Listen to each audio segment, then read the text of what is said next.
दोस्तों आज हम ब्लड प्रेशर के बारे जानने की कोशिश करते हैं। ब्लड प्रेशर की क्या वजह होती है।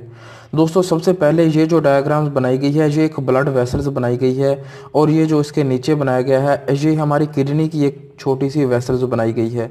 इन दोनों का फंक्शन हम समझेंगे क्योंकि दोस्तों किडनी से ही रीअब्जॉर्प्शन होती है जिससे ब्लड प्रेशर जो होता है कम या ज़्यादा होता है।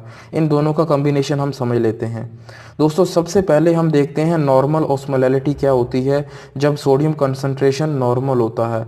दोस्तों हमारी किडनी से नॉर्मल क्वांटिटी के अंदर सोडियम जो होता है वो रीअब्जॉर्ब होता है और नॉर्मल क्वांटिटी के अंदर जब हमारी बॉडी में सोडियम ज़्यादा होता है तो फिल्ट्रेशन के थ्रू हमारी किडनी के अंदर भेज दिया जाता है। तो जाहिर बात है दोस्तों सोडियम के साथ वाटर भी जो होता है वो ट्रैवल करता है। दोस्तों जब ये एक नॉर्मल क्वांटिटी के अंदर चल रहा हो तो उसको हम नॉर्मल ऑस्मोलैलिटी कहते हैं। उस वक्त हमारा ब्लड प्रेशर भी नॉर्मल होता है। दोस्तों जब लो प्लाज्मा ऑस्मोलैलिटी होती है यानी कि जब सोडियम जो होता है वो कम होता है, लो प्लाज्मा वॉल्यूम होता है जो जिसकी तरफ जब ब्लड प्रेशर कम होता है तो उसकी वजह से दोस्तों इंक्रीज सोडियम रीअब्जॉर्प्शन, तो सोडियम की जो रीअब्जॉर्प्शन है हमारी किडनी से वो बढ़ जाती है जिसकी वजह से वाटर की रीअब्सॉर्प्शन भी बढ़ जाती है जिससे प्लाज्मा का वॉल्यूम जो होता है हमारे ब्लड में वो बढ़ जाता है जिसकी वजह से हमारा ब्लड प्रेशर भी बढ़ जाता है। उसके अपोजिट अगर दोस्तों देखें तो जब हाई ऑस्मोलैलिटी होती है यानी कि सोडियम का जो लेवल होता है वो हाई होता है और ब्लड प्रेशर जिसकी वजह से ज़्यादा होता है तो उसकी वजह से दोस्तों सोडियम रीअब्सॉर्प्शन जो होती है हमारी किडनी से वो कम हो जाती है जिसकी वजह से वाटर की रीअब्सॉर्प्शन भी कम हो जाती है, हमारी किडनी से ब्लड वेसल की तरफ कम हो जाती है, माइनस हो जाती है। तो जिसकी वजह से जो ब्लड प्रेशर है वो भी कम हो जाता है। दोस्तों ये हमने देखा कि ब्लड प्रेशर किस तरीके से बढ़ता है और किस तरीके से कम होता है। अब हम मज़ीद जानने की कोशिश करते हैं इसके बारे में, प्रेशर किस तरीके से कम होता है और किस तरीके से बढ़ता है। अब हम जानने की कोशिश करते हैं कि कौन कौन से हमारी बॉडी के अंदर काम होते हैं या हार्मोनल चेंजेस होती हैं जिसकी वजह से ब्लड प्रेशर कम या ज़्यादा होता है। सबसे पहले दोस्तों देखते हैं कि ब्लड प्रेशर जो होता है अगर कम हो तो किस वजह से हो ब्लड प्रेशर जो होता है उसको बढ़ाया जा सकता है।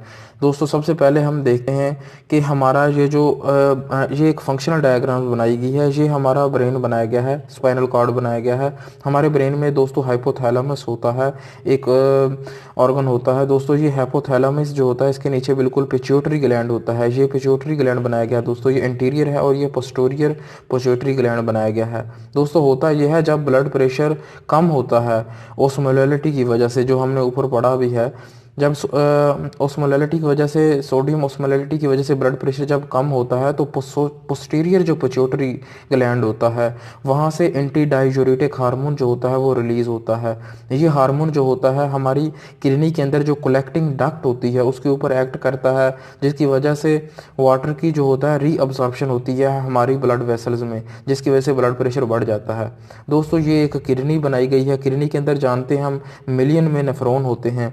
ये एक नेफ्रॉन की स्ट्रक्चर बनाई गई है। नेफ्रॉन का जो पहला पोर्शन होता है उसे हम प्रोक्सिमल ट्यूब्स कहते हैं, उसके बाद डिसेंडिंग लूप ऑफ एनले, उसके बाद असेंडिंग लूप ऑफ एनले और आखिर में ये डिस्टल ट्यूब्स बनाई गई है और सबसे लास्ट में कलेक्टिंग डक्ट होती है। ये जो एंटी डाययूरेटिक हार्मोन होता है ये कलेक्टिंग डक्ट पे एक्ट करता है जिसकी वजह से वाटर की रीअब्जॉर्प्शन होती है हमारे ब्लड वेसल्स के अंदर और ब्लड प्रेशर जो होता है वो बढ़ जाता है। दूसरा फंक्शन भी होता है, मिसाल के तौर पर दोस्तों ये हमारी एक किडनी बनाई गई है। किडनी के ऊपर दोस्तों एक ग्लैंड होता है जिसे हम सुप्रा रेनल ग्लैंड भी कहते हैं, एडर्नल ग्लैंड भी कहते हैं। दोस्तों इस ग्लैंड ये जो ग्लैंड होता है दोस्तों ये अल्डोस्टेरोन जो होता है वो रिलीज करता है। वो किस तरीके से होता है दोस्तों, जब सोडियम और पोटाशियम कंसंट्रेशन हमारे ब्लड में कम होता है तो ब्लड प्रेशर कम होने की वजह से एडर्नल कॉर्टेक्स जो होता है, ये जो एडर्नल ग्लैंड है इसका जो कॉर्टेक्स होता है वो अल्डोस्टेरोन हार्मोन जो होता है वो रिलीज करता है। ये अल्डोस्टेरोन हार्मोन जो होता है ये डिस्टल एंड कलेक्टिंग ट्यूब्स पर एक्ट करता है। यही जो डिस्टल और कलेक्टिंग ट्यूब्स है किडनी की इसके ऊपर एक्ट करता है जिसकी वजह से सोडियम की रीअब्जॉर्प्शन बढ़ जाती है और पोटासियम की सक्रीशन होती है जिसकी वजह से ब्लड प्रेशर बढ़ जाता है। जब सोडियम की रीअब्जॉर्प्शन हमारे ब्लड में बढ़ेगी तो वाटर भी फॉलो करेगा जिसकी वजह से ब्लड प्रेशर बढ़ जाता है। दोस्तों ये हमने दो मैकेनिज्म पढ़े, पहले में एंटी डाययूरेटिक हार्मोन और दूसरे में अल्डोस्टेरोन हार्मोन्स। अब तीसरा एक मैकेनिज्म पढ़ते हैं जिसमें ब्लड प्रेशर कम हो तो किस वजह से उसको बढ़ाया जा सकता है। ये दोस्तों एक हमारा हार्ट की डायग्राम बनाई गई है। हमारे हार्ट में 4 चैम्बर होते हैं दोस्तों। ये right atrium, right ventricle, left atrium, left ventricle होता है दोस्तों। बैरो रिसेप्टर होते हैं हमारे हार्ट के अंदर दोस्तों। प्रेशर को डिटेक्ट करने के रिसेप्टर मौजूद होते हैं जो प्रेशर को डिटेक्ट करते हैं। अगर ब्लड प्रेशर कम हो तो ये सिंपैथेटिक नर्वस सिस्टम जो होता है, जो हमारे किडनी की तरफ भेज देता है हमारे हार्ट से। तो हमारी जो किडनी के ऊपर दोस्तों ये प्रॉक्सिमल ट्यूब्स की बिल्कुल ऊपर वाली जगह पे दोस्तों यहाँ पर ग्रैन्यूल सेल्स होते हैं जो रेनन रिलीज करते हैं। ये रेनन जो है ये दोस्तों एंजियो होता है। इसका काम ये होता है कि एंजियोटेंसिनोजिन जो होता है इसको एंजियोटेंसिन 1 में कन्वर्ट कर देता है। जो हमारे लिवर के अंदर, जिगर के अंदर ये सारा काम हो रहा होता है दोस्तों। इसके बाद दोस्तों जो एंजियोटेंसिन 1 होता है वो एंजियोटेंसिन 2 के अंदर कन्वर्ट हो जाता है। हाँ दोस्तों, इसके बाद जो एंजियोटेंसिन जो 2 होता है ये हमारे एडर्नल कॉर्टेक्स के ऊपर एक्ट करता है। एडर्नल कॉर्टेक्स जैसा कि हम जानते हैं ये एडर्नल ग्लैंड है, उससे वहाँ से दोस्तों अल्डोस्टेरोन रिलीज होता है और अल्डोस्टेरोन जो होता है हमारी कलेक्टिंग ट्यूब्स के ऊपर एक्ट करता है, जिसकी वजह से सोडियम की रीअब्जॉर्प्शन होती है और वाटर की भी उसके साथ रीअब्जॉर्प्शन होती है, जिससे ब्लड प्रेशर जो होता है वो बढ़ जाता है। दोस्तों ये हमने 3 मैकेनिज्म पढ़े, एंटी डाययूरेटिक हार्मोन, अल्डोस्टेरोन, उसके बाद हमारे हार्ट के अंदर जो बैरो रिसेप्टर हैं वो रेनन रिलीज करते हैं। रेनन जो होता है वो ब्लड प्रेशर बढ़ा देता है। ये जो 3 हमने पढ़े वो किस तरीके से ब्लड प्रेशर बढ़ता है, ये 3 वो मैकेनिज्म है। इसके बाद हम जो सबसे लास्ट में मैकेनिज्म एक पढ़ते हैं जो ये है कि किस तरीके से अगर ब्लड प्रेशर बढ़ जाए तो वो किस तरीके से कम होता है हमारी बॉडी के अंदर। दोस्तों हमारे ये भी हार्ट की एक डायग्राम बनाई गई है।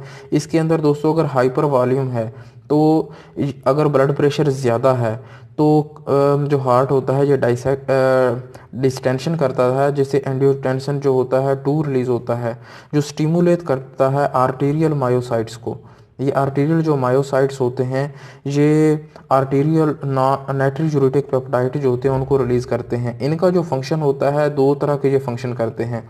एक ये वाजो डायलेट कर देते हैं दोस्तों। वाजो डायलेट यानी कि हमारी जो ब्लड वेसल्स होती हैं वो डायलेट कर देती हैं, इससे ब्लड प्रेशर जो होता है वो कम हो जाता है। क्योंकि जो ब्लड का प्रेशर होता है हमारी आर्टरी के ऊपर उसको हम कहते हैं ब्लड प्रेशर। जब ये प्रेशर बढ़ रहा है तो उसको हम हाई ब्लड प्रेशर कहते हैं, और जब इस ब्लड का हमारी आर्टरी के ऊपर प्रेशर कम होता है तो उसे हम लो ब्लड प्रेशर कहते हैं। जब हमारी ब्लड वेसल्स डायलेट करेंगी तो लो ब्लड प्रेशर हो जाएगा दोस्तों। इसके अलावा डिक्रीज सेक्रेशन ऑफ रेनन भी होती है।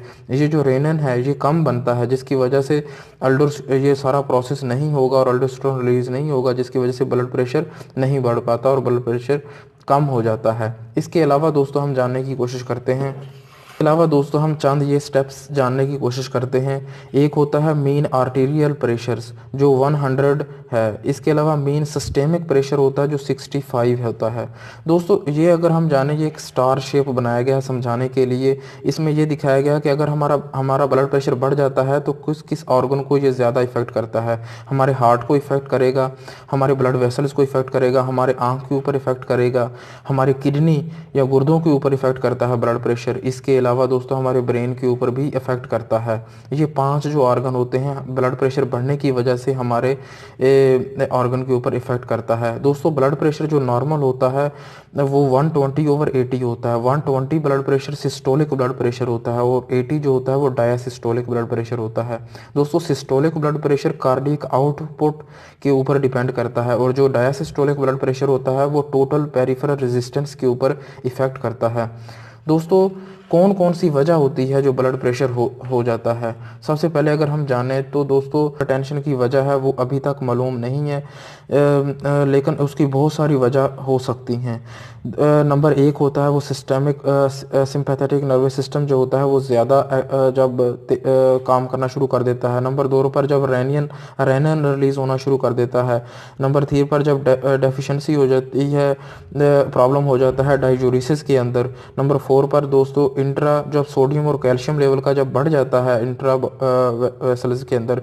इसके अलावा दोस्तों जब 5th नंबर पर है ओबेसिटी, मोटापा जो होता है वो ब्लड प्रेशर की बहुत बड़ी अहम वजह होती है। नंबर 6 पर अल्कोहल, शराब पीने से भी ब्लड प्रेशर जो होता है वो बढ़ जाता है। नंबर 7 जो स्मोकिंग है, जो लोग स्मोकिंग करते हैं उनका भी ब्लड प्रेशर बढ़ने के चांसेस होते हैं। नंबर 8 पर जिनका लाइफस्टाइल बहुत अच्छा नहीं होता वो भी एक वजह हो सकती है।